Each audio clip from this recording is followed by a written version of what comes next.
The Calm Mind. Written and published by Spark Sprit 10. We live in a world that celebrates thinking.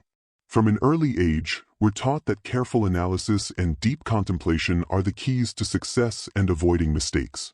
While thoughtful consideration certainly has its place, many of us have taken this approach to an extreme, falling into the trap of overthinking, an exhausting mental habit that paradoxically reduces our effectiveness and happiness rather than enhancing them. Overthinking emerges from our fundamental desire to control our environment and outcomes. When faced with uncertainty or challenges, our minds instinctively begin generating endless scenarios, analyzing potential problems, and attempting to prepare for every possible situation. This mental activity gives us the illusion of control, making us feel like we're taking productive action towards solving our problems or preventing future difficulties. Yet, this constant analysis is often our mind's misguided attempt to create certainty in an inherently uncertain world. Life, by its very nature, contains elements we cannot control or predict. Our minds struggle to accept this reality, so they engage in excessive thinking as a form of psychological self-defense. We believe that if we think about something enough, we can somehow prevent negative outcomes or guarantee positive ones. This pattern becomes particularly evident when we face important decisions or significant life changes. Rather than taking action based on available information, we often get caught in analysis paralysis, convinced that more thinking will eventually reveal the perfect solution. We turn situations over and over in our minds, examining them from every angle, seeking an impossible level of certainty before moving forward. The irony is that this attempt to control life through endless analysis actually reduces our control in meaningful ways. When we're caught in overthinking, we become less present in our daily lives, less able to respond spontaneously to opportunities, and less capable of making decisions efficiently. Our mental energy becomes depleted, our emotional resilience decreases, and our ability to take decisive action diminishes. This pattern is reinforced by our brain's reward system. Each time we think we've discovered a new angle or consideration through our analysis, we receive a small dose of satisfaction, a feeling that we're making progress. This creates a subtle addiction to the thinking process itself, leading us to confuse mental activity with productive problem solving. Understanding this dynamic is the first step toward breaking free from the overthinking cycle. Recognizing that excessive analysis is often a form of avoidance, rather than problem solving, helps us begin to loosen its grip. Our minds will continue to offer thoughts and scenarios, but we can learn to see them for what they are: attempts to control the uncontrollable. The path forward involves developing a new relationship with uncertainty. Instead of trying to think our way to absolute certainty, we can learn to act with wisdom while accepting that some unknowns will always exist. This doesn't mean abandoning thoughtful consideration entirely. Rather, it means finding a balanced approach that combines reasonable analysis with action and acceptance. The next time you find yourself caught in an overthinking spiral, remember, your mind is simply trying to protect you in the only way it knows how. With this awareness, you can begin to step back from the endless analysis and ask yourself, what actual action or acceptance might be more helpful in this moment? True control comes not from exhaustive mental preparation but from developing the ability to respond skillfully to life as it unfolds. This chapter marks the beginning of your journey toward a calmer, clearer mind. As we progress through this book, you'll learn practical techniques for recognizing and releasing overthinking patterns, allowing you to reclaim the mental energy currently consumed by excessive analysis. The goal isn't to stop thinking altogether but to think in ways that truly serve you, rather than exhaust you. Lesson 1. Worry and anxiety arise from living in imagined futures rather than present reality. Our minds possess an extraordinary ability to time travel, projecting us into imagined futures filled with countless possibilities. While this capacity for forward thinking has helped humanity plan, innovate, and survive, it often becomes a source of unnecessary suffering when left unchecked. The root of much anxiety and worry lies in this tendency to constantly live in imagined futures rather than experiencing the reality of the present moment. Consider, how often do your worries actually materialize exactly as you imagine them? Most of our anxious predictions never come to pass, Yet we spend countless hours mentally rehearsing these scenarios as if they were inevitable. This creates a peculiar paradox. We experience the emotional pain of events that haven't occurred and may never happen. We effectively live through difficulties multiple times instead of just once, if at all. The mind's future-oriented tendency becomes particularly problematic because it operates on incomplete information. When we project into the future, we can only work with our current knowledge and experiences, yet circumstances constantly change in ways we cannot predict. This leads to anxiety based on outdated or incorrect assumptions, causing us to prepare for versions of the future that become increasingly unlikely as time passes. This constant future focus also creates a state of perpetual dissatisfaction with the present moment. When we're always living in imagined futures, we miss the peace and stability available in the here and now. The present moment contains actual resources, opportunities, and solutions that we overlook while fixated on potential future problems. The gap between imagination and reality becomes even more pronounced when we consider how our minds tend to catastrophize. When projecting into the future, we often default to worst-case scenarios, convincing ourselves we're being prepared when we're actually just reinforcing anxiety. This mental habit creates a distorted view of reality where threats seem more numerous and severe than they actually are. The solution lies in developing present-moment awareness. This doesn't mean abandoning all future planning, but rather approaching it from a grounded state of present reality. When we anchor ourselves in the current moment, we can make clearer decisions based on actual circumstances rather than anxiety-driven speculation. Present moment awareness allows us to recognize that most of what we need to handle any situation is available to us right now. We have our breath, our senses, our ability to think clearly, and our capacity to take action. These resources are far more valuable than endless mental rehearsals of future scenarios. The practice of returning to the present moment also reveals an important truth. Anxiety requires future thinking to survive. When we fully inhabit the present moment, we often find that, right now, in this exact instant, everything is actually okay. The problems that seemed overwhelming in our imagined futures reduce to manageable size when viewed through the lens of present reality. Developing this present moment awareness takes practice. Our minds naturally wander to the future, but we can train ourselves to notice when this happens and gently return to the now. This might mean focusing on physical sensations, engaging fully with current tasks, or, as we strengthen our ability to stay present, we begin to trust our capacity to handle situations as they actually arise, rather than exhausting ourselves by living through countless imagined versions. We discover that our presence of mind in the current moment is our most valuable resource for dealing with whatever the future may bring. By recognizing that worry and anxiety arise from living in imagined futures, we can choose to return to the present moment whenever we notice our minds spinning forward. This simple but powerful shift allows us to experience the natural calm and clarity that exists beneath our anxious projections, leading to a more grounded and peaceful way of living. Lesson 2. Mental loops persist because your brain mistakes activity for protection. Our brains evolved with one primary directive: keep us alive. This survival mechanism served us well throughout human history, constantly scanning for threats and preparing responses to potential dangers. In our modern world, however, this protective instinct often manifests as persistent thought loops that masquerade as helpful mental activity but actually create unnecessary stress and anxiety. These mental loops operate on a fundamental misunderstanding within our brain's protective systems. When we encounter a concern or potential threat, our brain believes that thinking about it repeatedly is a form of protection. It's as if our mind reasons that if we keep the threat under constant surveillance through continuous thought, we'll be better prepared when danger strikes. This biological response made sense when threats were primarily physical and immediate, but it becomes problematic when applied to modern challenges like relationship issues, career decisions, or financial concerns. The brain interprets this constant mental activity as productive work, similar to a security guard making continuous rounds. Each time we revisit a worry or concern, our brain registers it as active protection, reinforcing the belief that this repetitive thinking is keeping us safe. This creates a self-perpetuating cycle where the very act of thinking becomes mistaken for problem-solving or preparation. Consider how your mind reacts when you're worried about an upcoming presentation.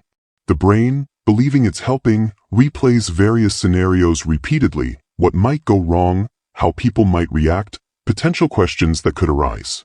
This mental activity feels productive because it's engaging and energy-intensive, but it's often just your brain running in circles, mistaking motion for progress. This protection mechanism becomes particularly problematic because it creates a false sense of control. When we're caught in these thought loops, we feel like we're doing something about our concerns, even though we're actually just recycling the same thoughts without generating new insights or solutions. The brain's mistake is thinking that more thought equals better preparation, when in reality, it often leads to mental exhaustion and decreased effectiveness. Understanding this mechanism is crucial because it helps us recognize that these persistent thought loops aren't serving their intended purpose. Just as a security system that constantly triggers false alarms becomes more of a hindrance than a help, our mind's overactive protection mechanism can interfere with our ability to think clearly and respond effectively to real challenges. The key to breaking free from these mental loops lies in recognizing them for what they are: an outdated protection mechanism that's working overtime. When we understand that our brain is simply trying to keep us safe, we can begin to respond more skillfully to these thought patterns. Instead of getting caught up in the loop, we can acknowledge our brain's protective intent while choosing not to engage with every repeated thought. Developing this awareness allows us to distinguish between productive thinking and unnecessary mental cycling.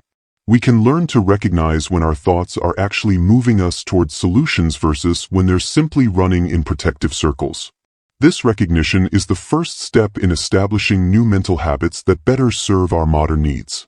One effective approach is to notice when you're caught in a mental loop and gently remind yourself that this repetitive thinking isn't actually providing protection.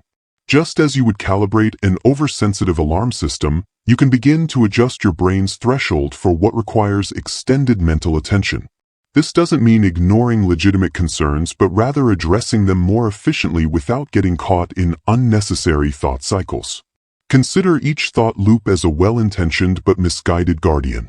By acknowledging its protective purpose while choosing not to engage with its repetitive patterns, you can begin to establish a more balanced relationship with your thinking mind. This understanding creates space for more productive mental activity and allows your natural state of calm to emerge from beneath the chaos of constant mental activity. Lesson 3. Problems grow when you feed them. Attention starves them with presence. Have you ever noticed how a small worry can snowball into an overwhelming concern simply because you keep thinking about it? This phenomenon illustrates a fundamental truth about our mental landscape. What we feed with attention grows stronger. Just as a plant thrives with water and sunlight, our problems expand and intensify when we continuously direct our mental energy toward them. The human mind has an extraordinary capacity for problem solving, but this same ability can become our greatest obstacle when misapplied. When we fixate on a problem, we unknowingly create neural pathways that strengthen that particular thought pattern. Each time we revisit a worry or concern, we reinforce these pathways, making it increasingly difficult to break free from the cycle of negative thinking. This process becomes particularly problematic because our attention acts as a magnifying glass. What starts as a minor concern can appear massive and insurmountable after hours of focused worry. We begin to notice related issues, connect unrelated events to our worry, and create elaborate scenarios of potential negative outcomes. The problem hasn't actually grown, but our perception of it has expanded dramatically due to our sustained attention. The solution lies in understanding and applying the principle of presence. When we anchor ourselves in the present moment, we naturally withdraw attention from our problems. This isn't about ignoring legitimate concerns that need addressing. Rather, it's about recognizing when our attention has become excessive and counterproductive. Presence acts as a natural antidote to overthinking because it redirects our mental energy from imagined scenarios back to current reality. Think of your attention as a limited resource, much like money in a bank account. Every moment spent dwelling on a problem is an investment that could potentially yield negative returns. Instead of continuously feeding your problems with attention, You can choose to invest that mental energy in the present moment, where real solutions often emerge naturally. The practice of presence involves bringing your awareness to your immediate experience, the sensations in your body, the sounds around you, your breath moving in and out. This simple act of paying attention to what's actually happening, rather than what your mind says might happen, creates a shift in your mental landscape. Problems that seemed overwhelming begin to lose their grip when you stop feeding them with constant attention. Developing this skill requires patience and practice. Start by noticing when your mind is caught in problem-focused thinking. Rather than trying to force these thoughts away, gently redirect your attention to something concrete in your present experience. This might be the feeling of your feet on the ground, the texture of your clothing, or the temperature of the air around you. Each time you make this shift, you're literally starving the problem of the attention it needs to grow. Problems don't always require immediate solutions. Sometimes, the best approach is to let them be while maintaining presence in your current experience. This creates space for natural solutions to emerge and prevents the exhausting cycle of mental proliferation that occurs when we fixate on our concerns. The relationship between attention and problem growth is particularly evident in social anxiety and interpersonal conflicts. When we obsess over a challenging interaction or upcoming social situation, we often create additional layers of complexity that didn't exist initially. By staying present and attending to what's actually happening, rather than our thoughts about what might happen, we naturally reduce the power these situations hold over us. As you move through your day, practice recognizing where your attention goes. Notice how problems seem to shrink when you stop feeding them with constant mental energy. This isn't about suppressing or denying your challenges, but about finding a more balanced way to relate to them. Through presence, you discover that many problems resolve themselves when you stop inflating them with excessive attention. Lesson 4. Your mind creates most suffering by rehearsing scenarios that never happen. The human mind possesses an extraordinary ability to imagine potential futures, yet this gift often becomes our greatest source of suffering. We spend countless hours mentally rehearsing situations that may never materialize, creating detailed scenarios of what could go wrong and experiencing genuine emotional distress over purely fictional events. This mental rehearsal isn't merely a passive activity, it actively shapes our emotional state and influences our behavior. When we repeatedly imagine negative scenarios, our brain processes these imagined events similarly to real experiences, triggering stress responses and anxiety. Your body doesn't always distinguish between a real threat and an imagined one, leading to physical symptoms of stress over situations that exist only in your mind. Consider how much time you spend preparing for conversations that never happen, anticipating disasters that never strike, or worrying about outcomes that never materialize. These mental rehearsals rarely serve a productive purpose. Instead, they create a cycle of anxiety and stress that depletes your emotional energy and prevents you from fully engaging with your actual life. The mind's tendency to create these scenarios stems from its primitive survival mechanism.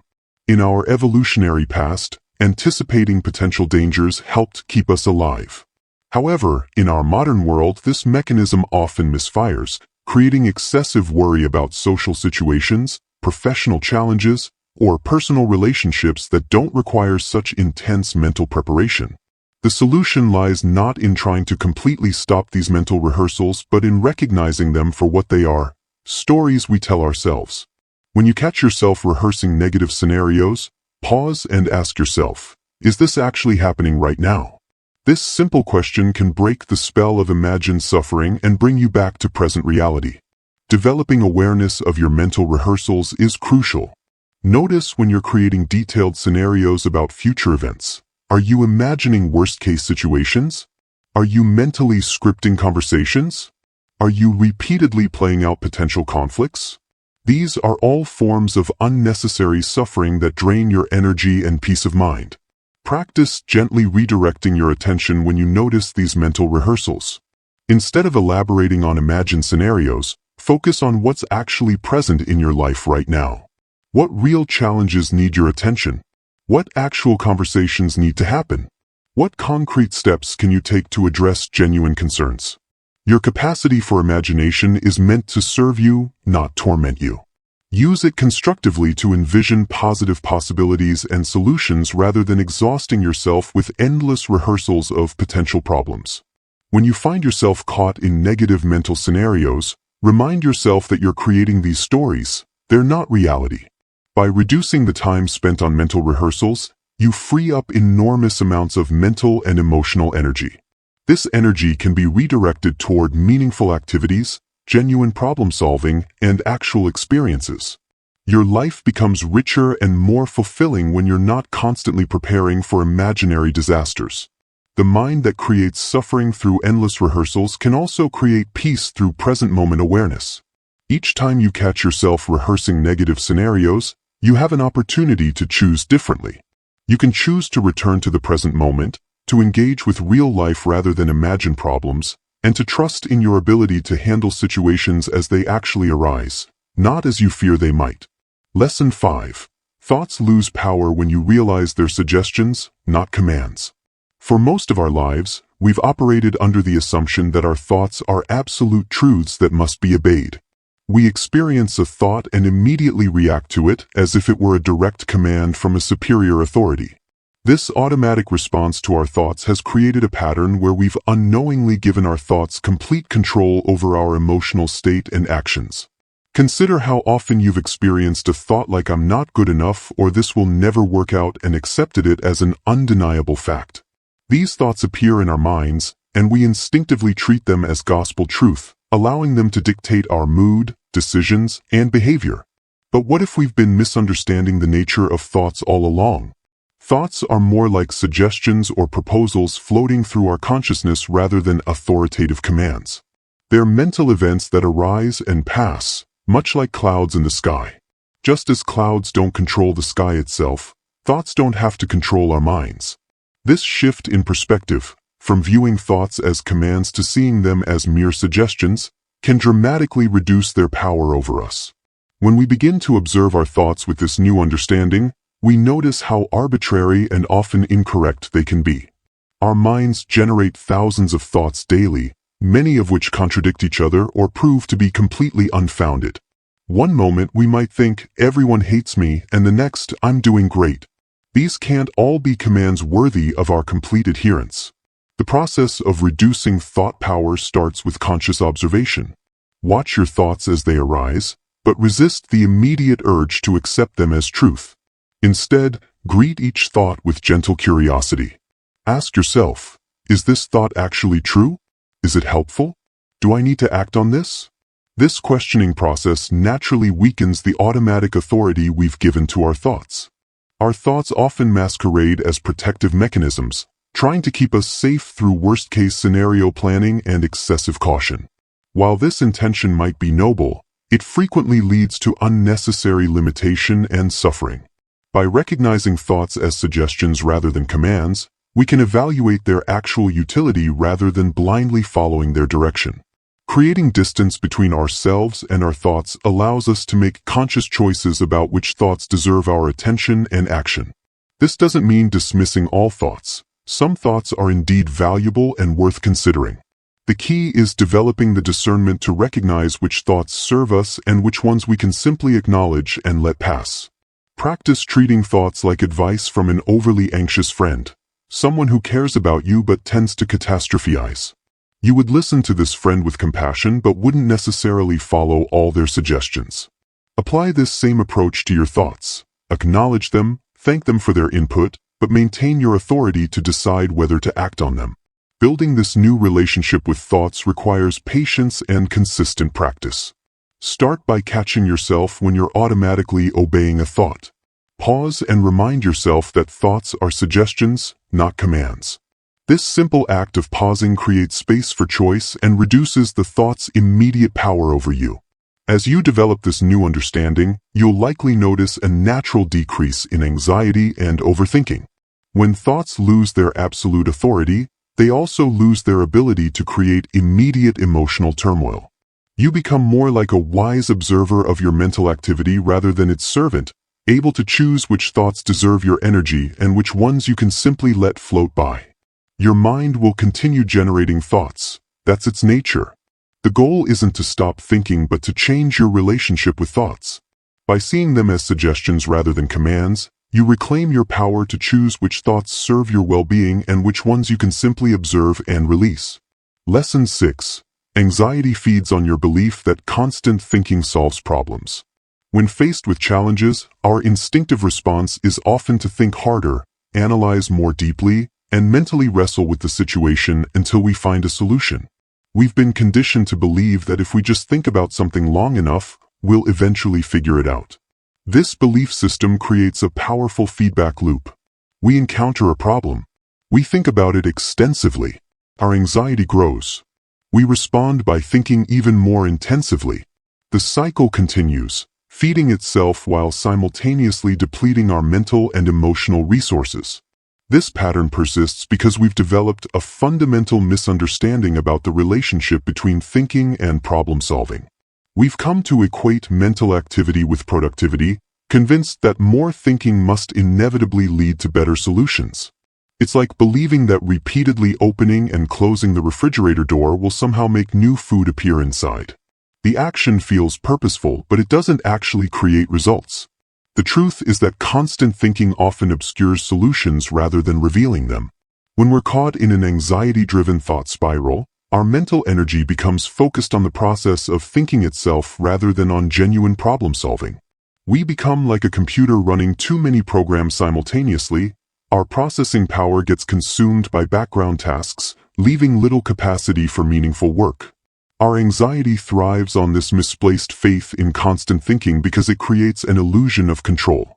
By maintaining a steady stream of thoughts about our problems, we feel like we're taking action, even when we're simply recycling the same worries in different forms. This false sense of productivity keeps us engaged in the thinking cycle, preventing us from exploring more effective solutions that might lie in action, acceptance, or letting go. Consider how often your best solutions have come not during intense periods of analysis but during moments of mental clarity, perhaps while taking a shower, going for a walk, or just after waking up. These moments of insight typically arrive when our minds are relaxed and open, not when they're tight with anxiety and cluttered with repetitive thoughts. The path to breaking the cycle begins with recognizing that anxiety and excessive thinking are not helpful problem-solving tools but rather obstacles to finding real solutions. When we understand that our constant mental activity is actually a symptom of anxiety rather than a cure for it, we can begin to approach our challenges differently. Instead of immediately engaging in intense analysis when facing a problem, we can practice pausing and creating space around our thoughts. This doesn't mean avoiding thinking altogether, but rather engaging in it more intentionally and effectively. We can learn to distinguish between productive problem-solving and anxiety-driven rumination. Developing alternative coping mechanisms is essential in this process. These might include taking concrete actions, however small, instead of just thinking about the problem, sharing our concerns with others to gain new perspectives, engaging in physical activities that help ground us in the present moment. Sometimes, the most powerful approach is simply acknowledging that not every problem requires immediate mental engagement. By gradually loosening our grip on the belief that constant thinking is necessary for problem-solving, we create room for more effective approaches to emerge. We begin to trust that solutions can arise naturally when we allow our minds to settle into a more balanced state. This shift doesn't happen overnight, but with practice, we can learn to recognize when we're caught in anxiety-driven thinking and choose different responses. The most profound solutions often emerge not from exhaustive analysis but from a place of mental clarity and calm. When we stop feeding our anxiety with the belief that more thinking equals better outcomes, we create the conditions for genuine insights to surface naturally. This understanding allows us to approach our challenges with greater wisdom and less mental strain, leading to more effective solutions and a more peaceful state of mind. Lesson 7. Peace emerges when you stop treating every thought as important. Most of us have grown accustomed to giving equal weight to every thought that crosses our minds. We treat each passing idea, worry, or concern as if it demands our immediate and complete attention. This habit of treating all thoughts as equally important creates a mental environment where genuine peace becomes impossible to achieve. Consider how your mind works throughout a typical day. You might have a fleeting worry about an upcoming presentation, followed by a reminder to buy groceries, then a memory of an awkward conversation from years ago, and suddenly a creative idea for a project. When we treat each of these thoughts as equally deserving of our attention and emotional energy, we create unnecessary mental turbulence. The key to finding peace lies in developing what we might call thought discretion, the ability to recognize that not every thought requires our engagement. Just as we don't need to answer every phone call or respond to every email immediately, we don't need to engage with every thought that appears in our consciousness. This doesn't mean suppressing or ignoring thoughts, but rather developing the wisdom to discern which thoughts truly deserve our attention. Think of your mind as a busy marketplace. In this marketplace, various vendors, thoughts, call out for your attention. Some offer valuable goods, productive thoughts. Others sell items you don't need, unnecessary worries, and a few might even try to sell you harmful products, destructive thoughts. A wise shopper doesn't stop at every stall or buy everything they see. Instead, they learn to navigate the marketplace selectively, choosing only what serves their genuine needs. When we begin to practice thought discretion, we naturally create space for peace to emerge. This space comes from the energy we save by not engaging with every passing thought. It's similar to decluttering a room. When we remove unnecessary items, we create a sense of spaciousness and calm. The same principle applies to our mental environment. The process of developing thought discretion starts with simple observation. Notice how many of your daily thoughts are actually relevant to your present moment or contribute meaningfully to your life. You might find that a significant portion of your mental activity consists of recycled worries, unnecessary planning, or repetitive thoughts that add no value to your experience. As you practice this observation, you'll begin to recognize patterns in your thinking. Some thoughts might feel heavy and demanding, while others feel light and transient. Some thoughts consistently lead to productive actions or insights, while others merely create emotional turbulence. This awareness naturally leads to a more discerning relationship with your thoughts. The peace that emerges from this practice isn't a state of empty-mindedness or forced calm. Instead, it's a natural result of mental efficiency, using your cognitive energy wisely rather than dispersing it across every thought that appears. This peace feels like a background presence, available even when you're engaging with important thoughts or solving real problems. Developing thought discretion also involves recognizing that importance often reveals itself through timing. A thought that seems urgent at 3 a.m. might lose its significance in the light of day. Learning to postpone engagement with thoughts that aren't immediately relevant helps maintain mental peace without neglecting genuine responsibilities. The ultimate goal isn't to create a rigid system of thought evaluation, but to develop an intuitive sense of which thoughts deserve your attention. This intuition grows naturally as you practice observing your thoughts without immediately engaging with them. The resulting peace isn't something you need to create or maintain. It's your mind's natural state when it's not overwhelmed by the habit of treating every thought as important. Lesson 8. Mental chaos ends when you quit fighting against your natural state of calm. Our natural state is one of peace and tranquility, yet we often find ourselves fighting against this inherent calm. The human mind, in its default setting, is remarkably peaceful, much like a still lake on a windless day. The chaos we experience isn't our natural state. It's the result of our resistance to allowing this innate serenity to surface. When we constantly battle against our thoughts or try to force our minds into submission, we create unnecessary turbulence. It's similar to thrashing around in water. The more we fight, the more disturbed the surface becomes. The key to ending mental chaos lies not in struggling against our thoughts, but in recognizing and returning to our fundamental state of calm. This natural state of calm isn't something we need to create or achieve. It's already there, waiting beneath the surface of our mental activity. Think of it as the deep, quiet ocean floor that remains undisturbed despite the storm raging above. Our task isn't to manufacture peace, but to stop generating the resistance that obscures it. Many of us have become so accustomed to mental chaos that we've forgotten what our natural state feels like. We mistake the constant buzz of thoughts for normality, believing that peace must be actively pursued or constructed. This misconception leads us to pile on more effort, more techniques, and more struggle, all of which actually drive us further from our innate tranquility. The path to ending mental chaos begins with a simple recognition. Fighting against thoughts creates more thoughts. When we resist a worried thought, we generate additional worried thoughts about our resistance. When we battle against anxiety, we create meta-anxiety about our anxiety. This fighting stance keeps us locked in cycles of mental turbulence. Instead of fighting, we can practice gentle acknowledgement.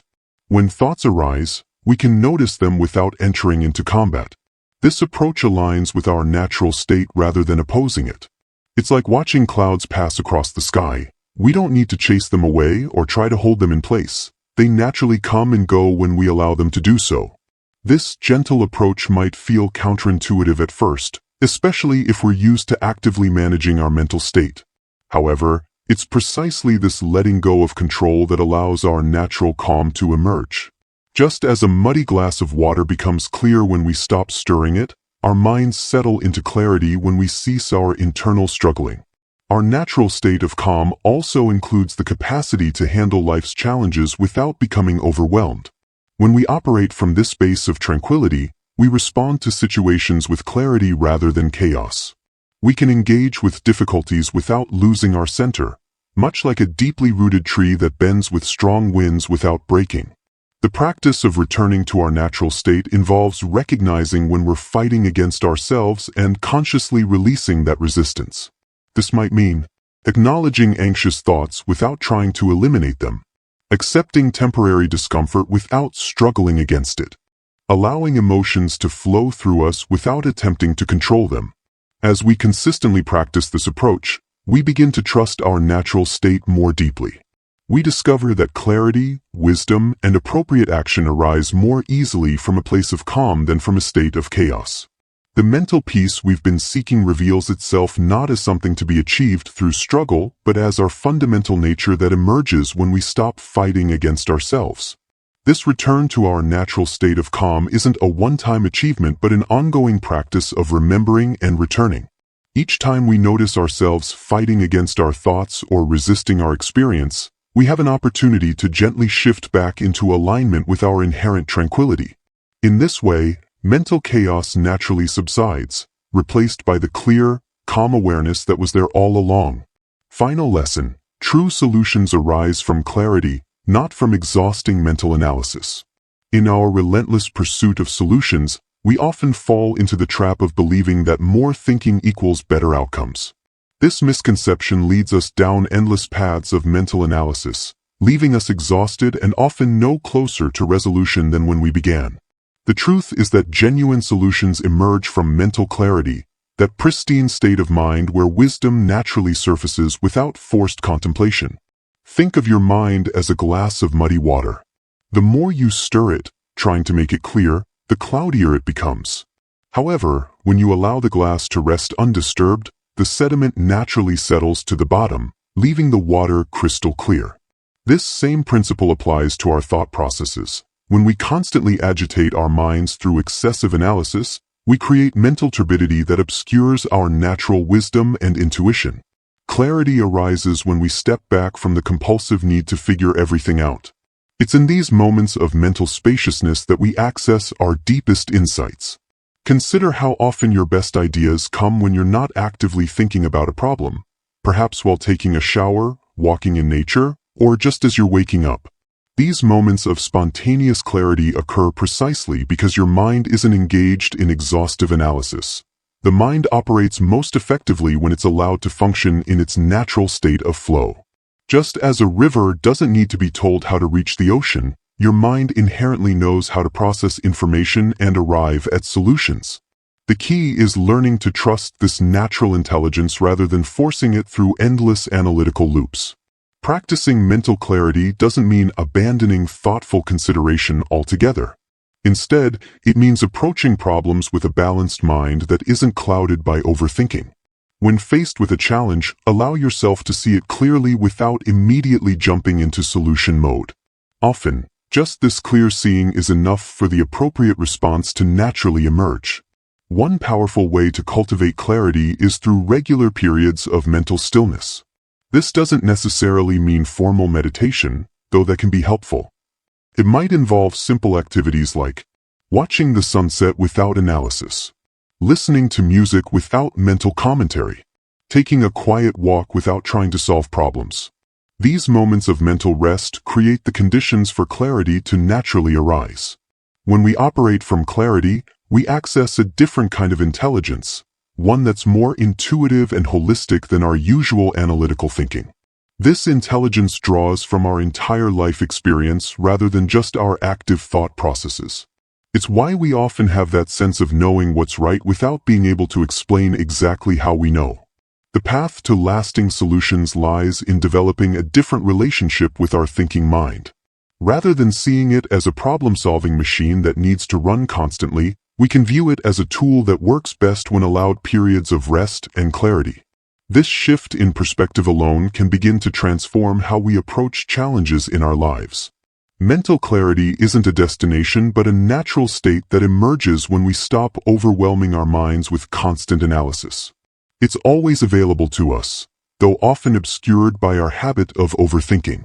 By cultivating moments of mental stillness and learning to trust our natural wisdom, we create space for true solutions to emerge effortlessly. The next time you face a challenging situation, experiment with approaching it from a place of clarity rather than analysis. Notice how different it feels to allow solutions to arise naturally rather than forcing them through mental effort. This is the art of living with a clear mind, where solutions flow not from exhaustion but from the natural wisdom that emerges in moments of mental clarity.